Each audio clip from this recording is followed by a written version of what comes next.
Beleza. Bom, é, bom dia, pessoal. Obrigado pela apresentação aí, João. Eu me chamo Leandro e essas são as minhas contas no Twitter, no GitHub e também no meu blog, que eu escrevo de vez em quando, então pode entrar em contato se tiver interesse.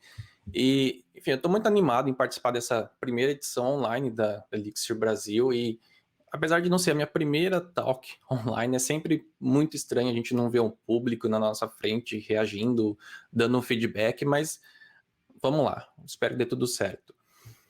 Contribuir com o ecossistema Elixir tem as suas vantagens e cada pessoa tem seus motivos, mas talvez uma verdade em comum é que existem duas grandes dificuldades nesse processo. Saber o que fazer e como fazer, né? E, além disso, alguns amigos, conhecidos, às vezes me perguntam perguntas como o que devo fazer para contribuir, ou pode me dar algumas dicas. Enfim, o que me inspirou a compilar alguns passos pragmáticos para resolver essas barreiras e questões. E eu espero que essa talk hoje possa te inspirar também para ganhar uns corações aí do Valim e do Chris. E eu até poderia trocar o nome dessa talk, mas a verdade é que contribuir com o ecossistema, né, do Elixir vai muito além de contribuir com códigos e com pull request, né? E brincadeiras à parte, né? Obviamente o Valim e o Chris são figuras importantes na comunidade, mas a comunidade é muito extensa, né? Tem muita gente fazendo um ótimo trabalho e também é uma comunidade que é bastante variada. Então isso é bastante importante e ajuda bastante a nossa comunidade.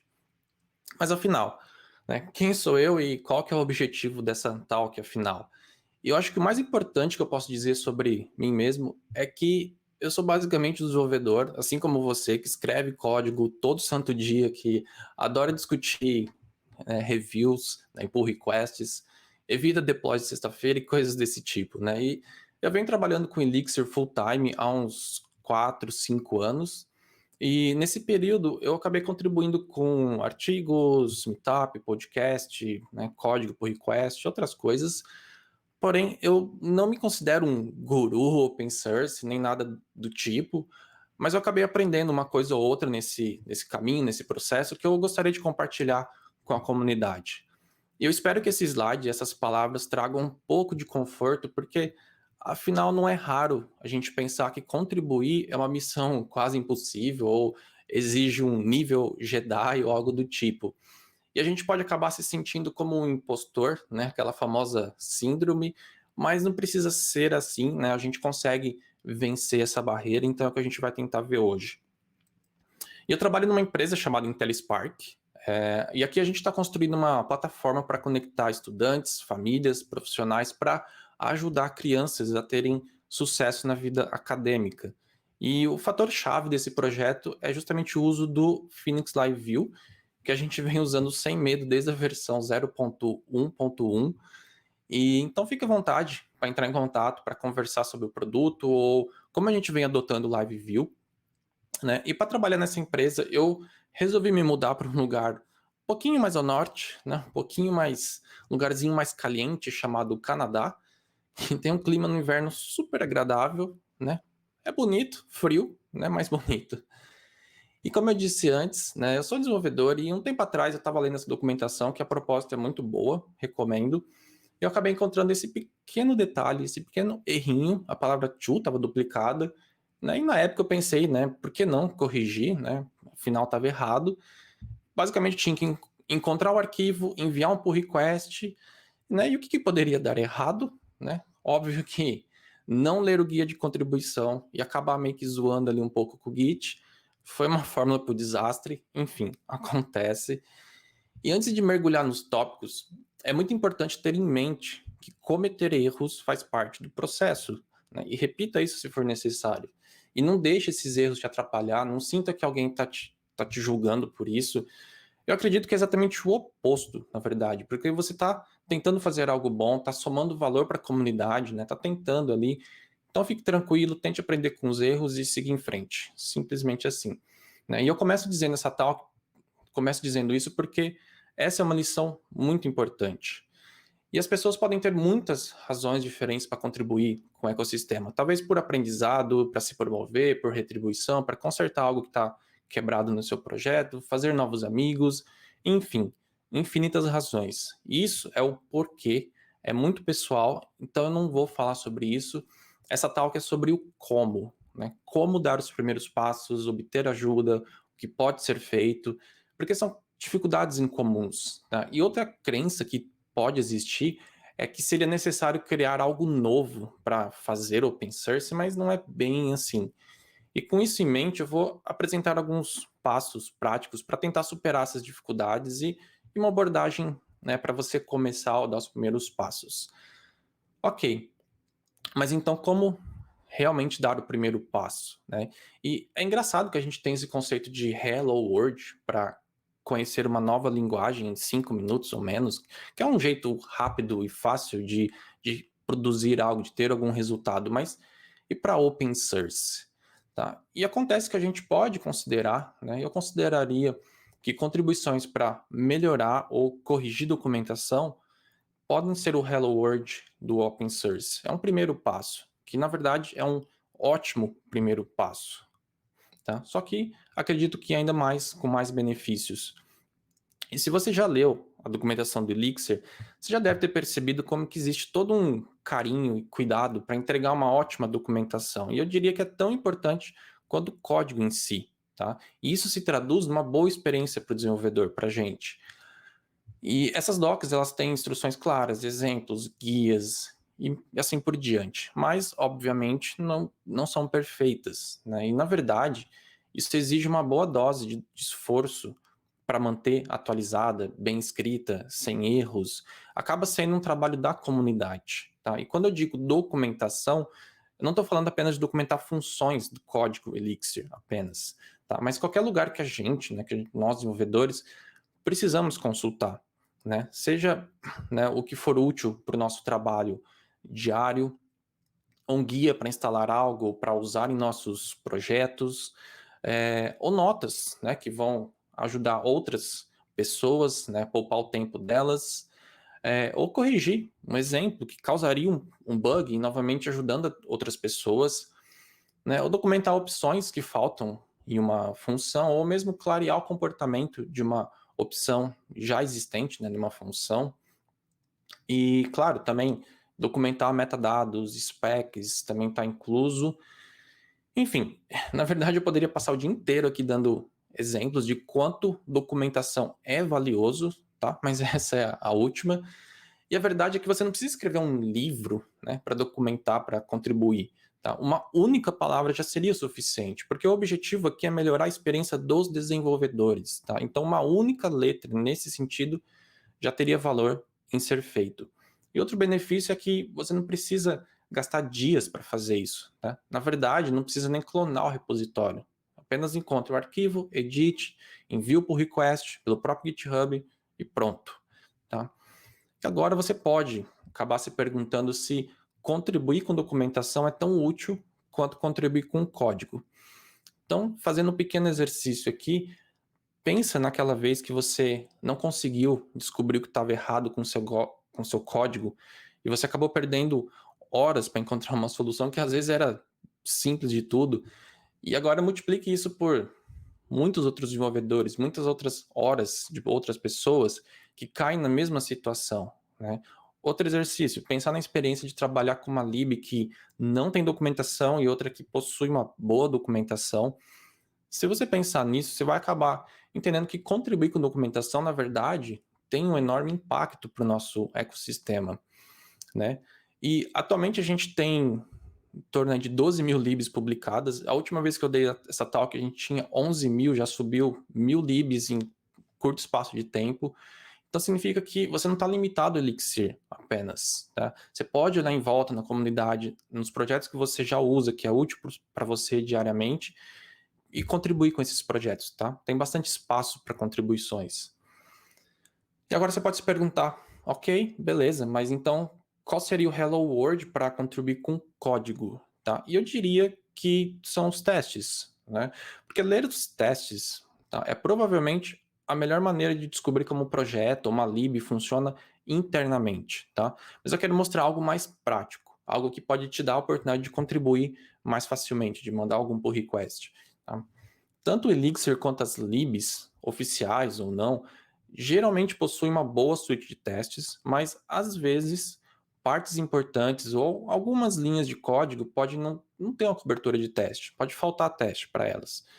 Então, pode ser uma nova feature que não cobre todos os casos, ou algo que mudou e faltou atualizar os testes, ou faltou criar novos testes, e é justamente aí que você pode atuar, melhorando a qualidade dos testes, né? Deixa eu mostrar alguns exemplos. E para quem nunca viu essa página, essa é a saída de rodar, ao rodar todos os testes, e as linhas em vermelho representam as linhas de código que não possuem testes. E nesse caso, da biblioteca plug, né, que mostrava ali na linha 151 que basicamente um plug que recebia um map não possuía teste. Tá? E uma observação aqui, é óbvio que esse código estava funcionando, tá? Mas adicionar um teste garante que não ocorram bugs de regressão e também acaba ajudando outras pessoas que vão ler os testes para entender o projeto. E aqui outro exemplo do plug e basicamente o mesmo cenário. Olha como a macro get tinha testes e as outras não, né? E novamente o código estava funcionando. Então não se trata de corrigir, mas sim de melhorar a suite de testes. Tá? Então quando você gerar esse relatório, você tem que procurar por linhas de código que são importantes, mas não possuem teste, porque essas são as potenciais oportunidades para contribuir, para mandar um pull request. Tá? E o mesmo conselho das documentações vale aqui também. Tá? Não precisa ficar limitado ao repositório do Elixir. Enfim, vamos ver um pouco mais na prática. Né? Primeiro, obviamente, você tem que escolher um projeto que você queira contribuir. E aqui vale uma observação de escolher um projeto menor, que seja mais fácil de entender. Tá? E se for um projeto que você também já usa no dia a dia, também facilita. Tá? Então, instala a dependência do Xcoveralls nesse projeto, né? Você clona ele, instala a dependência, configura as opções, roda, abre o relatório. Feito isso, você vai procurar pelas linhas de código que podem se beneficiar de teste. Exemplos. Uma lib que exporta funções públicas, as funções principais, e que nem todas podem não possuir teste, né? Ou parte delas que não possui teste. Outro exemplo, condicionais numa função que podem não ter teste para todas as condições ou os trechos de código, né, os ramos de código, que lidam com edge cases, por exemplo. E, assim, aos poucos, você passa a perceber esses pontos de melhoria. Então, quanto mais você vai navegando, vasculhando o código, né, os testes, a cobertura, você vai entendendo isso. E você vai acabar encontrando libs aí que tem quase 100% de cobertura, outras que tem pouca ou nenhum teste. Mas lembre-se que o objetivo é melhorar a qualidade dos testes e não necessariamente atingir 100% de cobertura com qualquer tipo de teste, ok? E tá fora do escopo dessa talk mostrar um fork de projeto e tudo mais, mas tem bastante material na internet, então vamos seguir em frente. E um ponto bastante importante: issues e pull requests são fontes de conhecimento. Tá? Elas estão lá de graça para você consumir. Você pode ler e entender o problema, as soluções, os módulos, os arquivos, os testes que são escritos, estão lá disponíveis para todo mundo. Tá? E uma ótima forma tanto de contribuir quanto de aprender é justamente reproduzir o erro reportado. Seja com um comentário para ajudar a esclarecer o problema, escrevendo um teste para reproduzir o erro, ou criar um repositório que também reproduza o erro, enfim. Porque fazendo isso vai te forçar a lidar com as partes internas do projeto e os edge cases. Você vai passar a conhecer mais do design do projeto. E, consequentemente, acaba ajudando muito os mantenedores daquele projeto.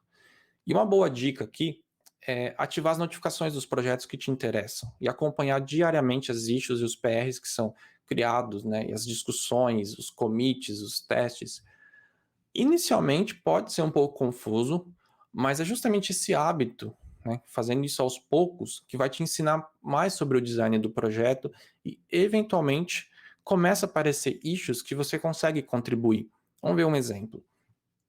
Essa issue aqui, por exemplo, ela está bem descrita, tá? E está bem claro qual é o problema, mas somente olhando para ela, você saberia dizer qual é o fluxo do código né? Por que isso acontece, onde e como deveria ser corrigido, né? Se você escovar os bits ali um pouco, você potencialmente descobre, né? Porque basicamente é um projeto com código Elixir, é como debugar um projeto convencional. Tá? E assim você poderia escrever um comentário com o fluxo do código, né, como exemplo, ou escrever um teste, ou criar um repositório, como eu disse antes. Enfim, seja para ajudar outras pessoas a entender o problema ou para o seu próprio aprendizado. Né? E se você perceber que tem capacidade para resolver a issue de fato, pergunte se você está no caminho certo e se proponha a resolver. Né? Fazer esse exercício vai te habilitar a contribuir mais. E voltando, essa seria a resposta, a solução. O exemplo aqui é relativamente simples, mas repara no teste. Primeiro no teste que reproduz o erro. Você pode começar por aí. E aí você vai obter o mesmo resultado do report da issue, né, com o stack trace e tudo mais. Debugando esse código, lendo os testes, você potencialmente vai entender o que está acontecendo para te levar a uma solução. Né? E claro que um único exemplo, numa única talk, não dá para fazer milagre, não dá para se aprofundar muito, mas como eu disse antes, essa é uma ótima fonte de conhecimento, que você precisa criar o hábito, né, se possível, diariamente, de explorar, que isso vai acabar melhorando suas habilidades e aumentar o seu conhecimento. E aí você pode chegar ao ponto de não ter certeza se deveria enviar o pull request ou não, ou talvez não esteja seguro em como escrever um código ou documentação. Não se preocupe, isso é normal, não tem problema, porque afinal você ainda está conhecendo os detalhes internos, ainda está aprendendo, e a realidade é que o aprendizado é constante para todo mundo, então, ok. E a sua primeira contribuição pode não ser trivial ou fácil, mas você tem dois recursos valiosos disponíveis. O primeiro é ler os testes ou códigos que são relacionados ou similares ao que você está trabalhando no momento com da issue e usar como base ou template para alterar e criar outros códigos, né, novos códigos. E o segundo recurso é pedir ajuda. Sim, simplesmente pedir ajuda, pedir esclarecimento em uma issue, perguntar quais arquivos ou módulos são relacionados, pedir orientação para arrumar algo ou caminhos a seguir, enfim, o que você precisar. Né? E se você já tem alguma experiência com aquele repositório, com aquela base de código, simplesmente envia o pull request de rascunho, né, um draft mesmo, para receber um feedback e um review do seu código. Tá? E eu poderia mostrar aqui dezenas de exemplos, mas não é preciso. Porque o core team, né, tem isso em mente, o core team, eles, e também os autores das libs, eles se esforçam muito para revisar as contribuições. E, de certa forma, acabam fazendo pair programming com quem está contribuindo. Então, é perfeitamente normal enviar pull requests que estejam incompletos, ou até código que ainda não estão ali muito bons ainda. E assim você consegue, né, colher mais feedback. Então, a lição que fica aqui é, se você não sabe, pergunte, ok? E por último, não menos importante, tanto o Elixir quanto o Phoenix, eles possuem uma lista de discussão, onde você vai discutir proposta de features, mudanças, e é o lugar mais adequado para você obter feedback. Se você está com dúvida se deve enviar ou não, é o lugar mais adequado. E as libs não costumam ter né, essa lista de discussão, mas tem as issues. Seria o lugar mais adequado abrir uma issue, discutir, perguntar e propor também features. Bom, esses são os primeiros passos, tá? Mas eu diria para continuar fazendo isso até se sentir mais confortável. E uma dica é explorar os projetos, né? Como eu disse antes, explorar os projetos e as libs que você já usa no dia a dia. Né? Abre lá o seu Mix XS, olha os projetos, explora aqueles projetos. Porque é mais fácil você encontrar os erros ou oportunidades de melhoria quando você está ativamente usando aquelas libs, né? E trabalhando com aquela base de código. E continue praticando o quanto você puder. E mesmo que você ficar preso, né, você pode sempre ali recorrer ao Elixir Forum, Twitter, Slack, amigos, ou tem outros canais também. E lembre-se sempre, aqui é importante, de ler o guia de contribuição do repositório e outros guias que podem estar disponíveis para evitar problemas, né, de ter o seu PR fechado, algo do tipo.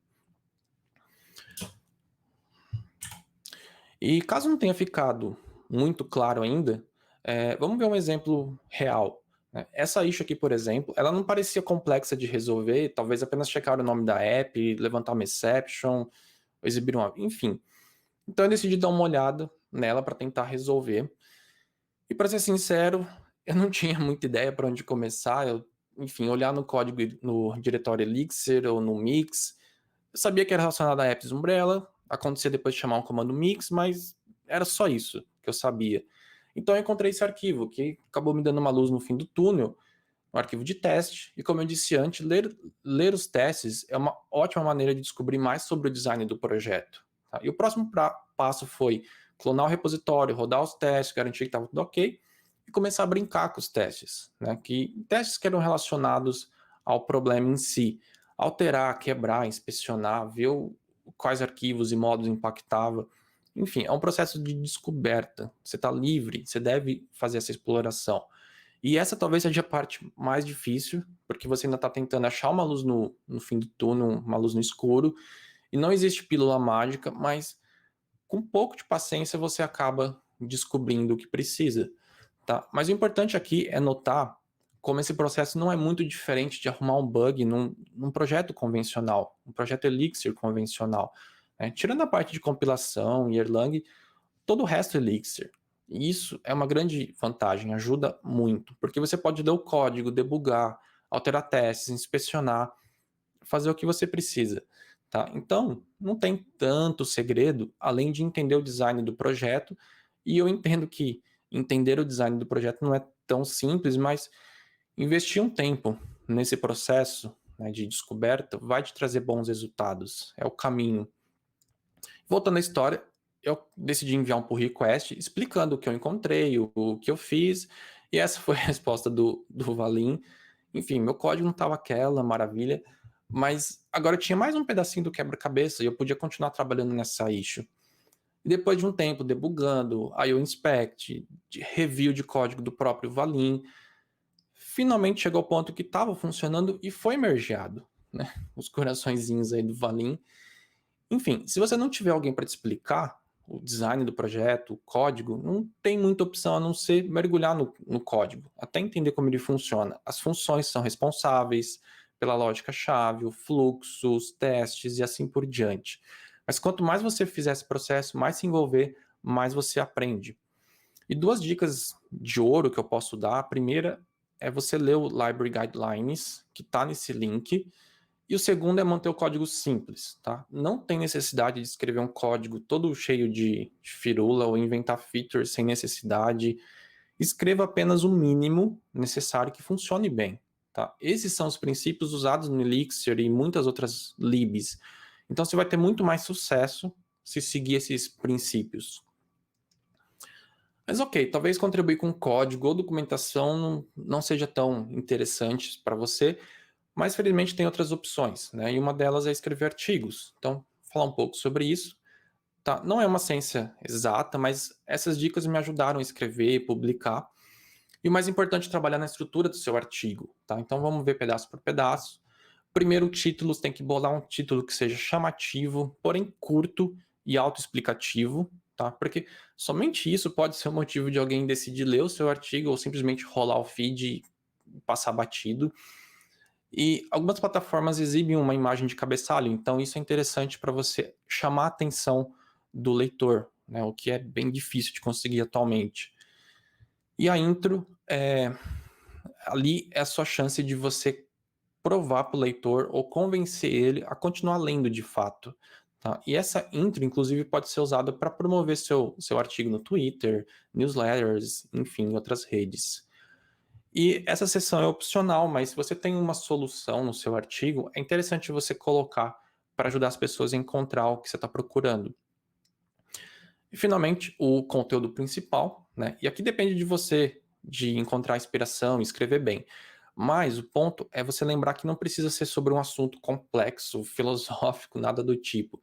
Né? Talvez você teve dificuldade em resolver um problema e não encontrou uma solução, artigos com essa solução, ou teve uma ideia de como resolver um problema de forma diferente, ou quer explicar como a biblioteca funciona, enfim. O ponto é, não precisa ser algo complexo. Mesmo artigos simples são muito úteis, e quanto mais artigos, melhor para nossa comunidade. Tá, e alguns bullet points aqui, mas vamos lá.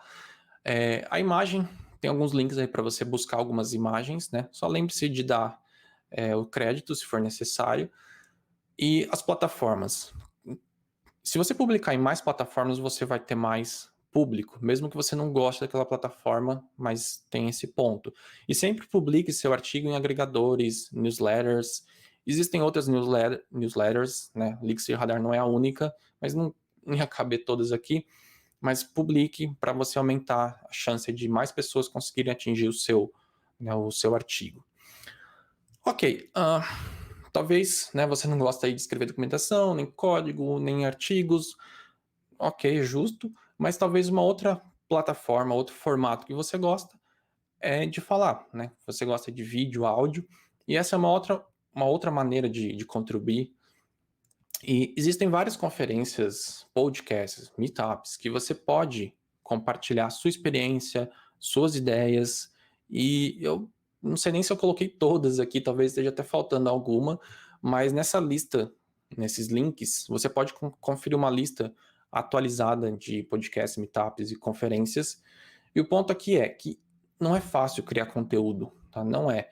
Então, você contribuir, sugerir, dar propostas para podcasts, meetups, acaba ajudando muito. Então, considere esse formato se você gosta. Bom, esse é um lembrete amigável que mais cedo ou mais tarde a sua contribuição será rejeitada, né? Ou mais de uma, inclusive. Tá, não é muito legal, mas acontece, né? Pode ser que a sua contribuição não esteja alinhada com as necessidades do projeto, ou pode estar fora do escopo, ou o autor da lib, né, o dono da lib, pode simplesmente decidir que não quer aquela contribuição, ou pode não caber na grade de um evento, de um meetup, de um podcast. Mas enfim, isso também não é o fim da linha, tá? Você pode tornar sua contribuição em uma lib, publicar ela independentemente. Inclusive, né, o keynote do Andrea, um ótimo keynote com dicas para libs. E em questão de talk, podcast, se ele não for aceito, você pode ainda escrever artigos ou mesmo gravar um áudio ou vídeo e você mesmo publicar. Então, existe espaço aqui para todo mundo, né, acredito. E aquele pull request do Erlang, que deu ruim, né, no começo da talk que eu disse, eu enviei outro e acabou sendo aceito. Então, você não precisa fazer parte do core team do Elixir ou de libs populares, ou mesmo criar libs populares, ou fazer, seja lá o que você acredita, para ganhar um passe para contribuir para o ecossistema Elixir. Tá? E a sua contribuição, né, principalmente no começo, pode não ser perfeita, porque na verdade, muito do que a gente faz pela primeira vez não fica ótimo, né? Como exemplo, essa talk pode melhorar, enfim. E o que importa é contribuir, você compartilhar conhecimento, entregar valor para a comunidade. Você pode fazer a diferença mesmo com pequenas contribuições, e você pode fazer isso agora. Muito obrigado.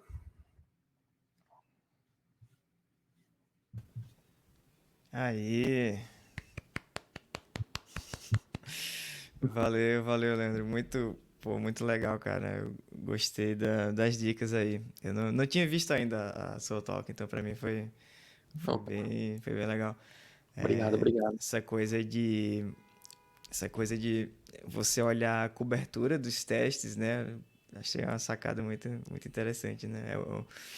É sempre, acho que deve ser sempre inusitado, assim, para quem mantém a lib receber um pull request, assim, nossa, tava vendo aqui a cobertura e tal, vi que dava para ter uns testes a mais nesse pedaço que não está coberto e tal. É Se bom, ajudar, né? Por que não? muito valioso essa coisa da jardinagem ali, né, de cuidar com carinho e tal. Acho bem legal. Leandro, acho que uma das as maiores barreiras que a gente tem quando a gente quer começar a contribuir como você até mencionou na sua palestra, essa coisa mais psicológica, né? A gente tem ter vergonha de se expor, né? Quando a gente abre um pull request, que a gente tenta contribuir com uma, com uma biblioteca open source, é um momento assim de vulnerabilidade, né? A gente tá ali, nossa, as pessoas vão as pessoas vão julgar isso aqui, né? Como que eu devo fazer isso da melhor maneira para não receber críticas, né? Então a gente tem muito essa tendência natural a dar um passo para trás é aquele medo que paralisa, né? Que é o medo ruim, não é aquele medo bom que é o que te salva nos momentos de perigo. É aquele medo que paralisa, ele tem um efeito negativo, né? E aí eu tava pensando assim que uma das maneiras que eu costumo ver que ajuda a vencer um pouco esse tipo de medo é quando a gente tem alguém próximo para parear, né? Tem um buddy ali, uma pessoa que vai realmente, tipo, pegar na mão e te ajudar de ponta a ponta até você conseguir ir lá e abrir o pull request, né? Eu lembro que eu fiz isso algumas vezes e foi uma experiência meio mágica, assim, com as pessoas, tipo, nossa, tava com muito nervosismo aqui, mas descobri que é tranquilo. Foi um bicho-papão muito menor do que eu imaginava, assim. Aí eu queria saber o que é que você acha disso, o que é que você acha de possíveis técnicas que a gente pode falar para isso, né? Para a gente vencer esse medo inicial, né? E obviamente, né? Depois do primeiro, o segundo é muito mais fácil, depois do segundo, o terceiro vai muito mais fácil e tudo mais. Sim, sim. O fator psicológico eu acho que é uma barreira, às vezes, bastante difícil de vencer, mas acho que tem dois pontos aí que pode levar em consideração. O primeiro, você começar com contribuições mais simples, por isso que eu falo muito de documentação, porque ali você vai se familiarizar com o processo. Porque contribuir com documentação ou com código é basicamente o mesmo processo, mas documentação é mais simples, mais fácil. Depois você passa a contribuir com códigos mais simples também. Então acho que isso facilita quando você tem contribuições menores, mais simples, que você tem mais certeza que está correto, que não vai ter tanto review ali. Então é uma forma de começar. E outro ponto, em outro evento perguntaram sobre esse fator psicológico também, e a pessoa estava com receio de contribuir. E ela comentou que estava com medo de fazer a contribuição e está errada, né? A minha resposta foi o seguinte: lembre-se que mesmo o Valinho, o Chris, o Cortin, mesmo eles cometem erros, mesmo em documentação, né? Então você vai ver ali no histórico que tem eles se autocorrigindo às vezes. Isso é normal, acontece com todo mundo. Então pensa o seguinte: se eles que conhecem a fundo também erram, por que que a gente não pode, né, errar? A gente que está começando ali as primeiras contribuições. Então, eu acho que é mais uma questão psicológica mesmo e não técnica. Então, é mais você começar ali, fazer, e o máximo que pode acontecer, o máximo, é recusarem a sua contribuição. Mas isso não tem problema nenhum. Recusa uma, você vai aprender com aquele processo, depois em outra você melhora e assim vai. Então, eu acho que não tem nada de negativo em fazer isso. Boa, legal.